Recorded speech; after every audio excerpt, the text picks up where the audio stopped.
UP के लोकसभा के चुनावी रण में सपा कांग्रेस का एक साथ रहना तय हो चुका है।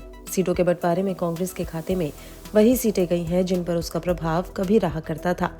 यूपी की 80 लोकसभा सीटों के इतिहास पर नजर डाली जाए तो सपा कांग्रेस गठबंधन का सीधा असर 25 सीटों पर दिखाई दे रहा है। इसमें सबसे अधिक 13 सीटें मुस्लिम बाहुल्य वाली हैं, लेकिन चौंकाने वाली बात तो ये है कि वर्ष 2019 के चुनाव में बीजेपी इनमें से 5 सीटें जीतने में कामयाब रही थी। इन सीटों पर मुस्लिमों की आबादी 35 से लेकर 45% तक बताई जा रही है। एक समय था कि यूपी में कांग्रेस, सपा और बसपा का दबदबा हुआ करता था, लेकिन पिछले 2 लोकसभा चुनावों में बीजेपी ने इन सभी को पीछे छोड़ दिया। बात सिर्फ 3 लोकसभा चुनावों की करे तो बीजेपी ने सभी पार्टियों को पीछे धकेला है। वर्ष 2009 के चुनाव में सपा ने 23 तो कांग्रेस ने 21 सीटें यूपी में जीती थी। इन दोनों पार्टियों का वोट प्रतिशत भी बीजेपी से कहीं अधिक था, लेकिन वर्ष 2014 और 2019 के चुनावों में इनका वोटिंग प्रतिशत काफी नीचे चला गया।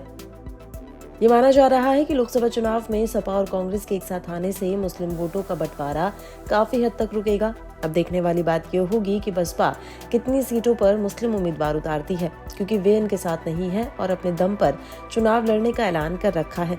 बसपा के मुस्लिम दांव पर वोटों का बंटवारा रोकने के लिए सपा और कांग्रेस की रणनीति कितनी कारगर होती है, ये तो समय बताएगा।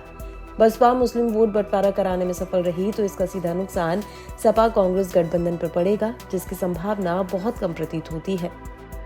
वर्ष 2019 के लोकसभा चुनाव में सपा बसपा के साथ गठबंधन पर चुनाव लड़ी थी। इन चुनाव में मुस्लिम बाहुल्य 13 सीटों पर मुस्लिमों का वोट एक तरफा गठबंधन को गया था। इसका सीधा फायदा ये हुआ कि मुस्लिम प्रभाव वाली 13 सीटों में से 8 इस गठबंधन के पास गई। इनमें से 5 बसपा तो 3 सपा जीती थी। सपा मैनपुरी, एटा, बदायूं, कन्नौज, रामपुर, मुरादाबाद और आजमगढ़, तो कांग्रेस रायबरेली, अमेठी, कानपुर, झांसी, बांसगांव। इसके अलावा मुस्लिम बाहुल्य बिजनौर, अमरोहा, मुरादाबाद, रामपुर, मेरठ, मुजफ्फरनगर, कैराना, सहारनपुर, संभल, नगीना, बहराइच, बरेली और श्रावस्ती हैं।